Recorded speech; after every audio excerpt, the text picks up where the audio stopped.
ये कहानी है भगवान कृष्ण की प्रिय भक्त कर्माबाई की। कर्माबाई बचपन से ही अपने पिता जीवनराम को कृष्ण भगवान की पूजा करते हुए देखती थी। कर्माबाई के पिता कभी भी कृष्ण भगवान को भोग लगाए बिना भोजन ग्रहण नहीं करते थे। कर्माबाई भी उन्हें रोज ये कार्य करते हुए देखती थी। जब कर्माबाई 13 साल की थी, तब एक दिन जीवनराम को तीर्थ पुष्कर स्नान के लिए जाने की इच्छा हुई। साथ में उनकी पत्नी ने भी पुष्कर स्नान की इच्छा प्रकट की। जीवनराम ने अपनी बेटी को बताया कि सुबह भगवान कृष्ण को भोग लगाने के पश्चात ही तुम भोजन ग्रहण करना। कर्मा ने भी अपने पिता की हाँ में हामी भर दी।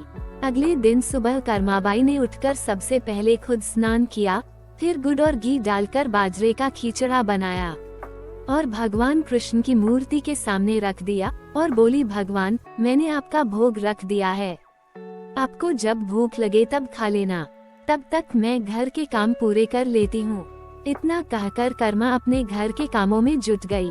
काम करते करते बीच बीच में आकर देखने पर जब कर्मा को ज्ञात हुआ कि भगवान ने अभी तक खिचड़ा नहीं खाया है, तब उसे संदेह हुआ कि शायद खिचड़ी में घी और गुड़ कम है, इसलिए भगवान कृष्ण भोजन ग्रहण नहीं कर रहे हैं। तभी कर्माबाई ने खिचड़ी में थोड़ा गुड़ और घी मिला दिया और मूर्ति के सामने बैठ गई। वह बोली, भगवान, मेरे पिताजी जब खिलाते हैं तब तो आप खा लेते हो, तो अब क्यों नहीं खा रहे?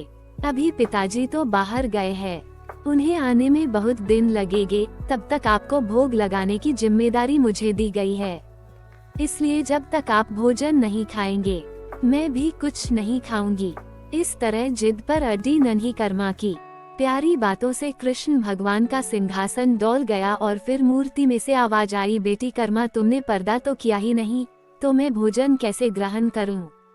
तब कर्माबाई ने मूर्ति के आगे अपनी चुनरी का पर्दा किया और कुछ ही समय में कृष्ण भगवान की मूर्ति के सामने रखी खिचड़ी की थाली खाली हो गई। अब कर्मा रोज सुबह सबसे पहले भगवान कृष्ण जी को बाजरे का खिचड़ा खिलाती और बाद में खुद भोजन ग्रहण करती। कुछ दिनों बाद घर लौटने पर कर्मा के माँ बाप भी कृष्ण की ये लीला देखकर दंग रह गए। इस तरह कर्माबाई भगवान कृष्ण की निस्सीम भक्त बन गई।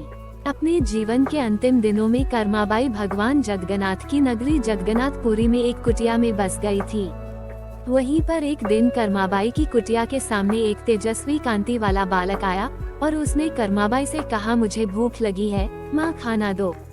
उस वक्त भी कर्माबाई अपने भगवान कान्हा को खिचड़ी का भोग लगा रही थी। कर्माबाई ने उस बालक को भी खिचड़ा खिलाया।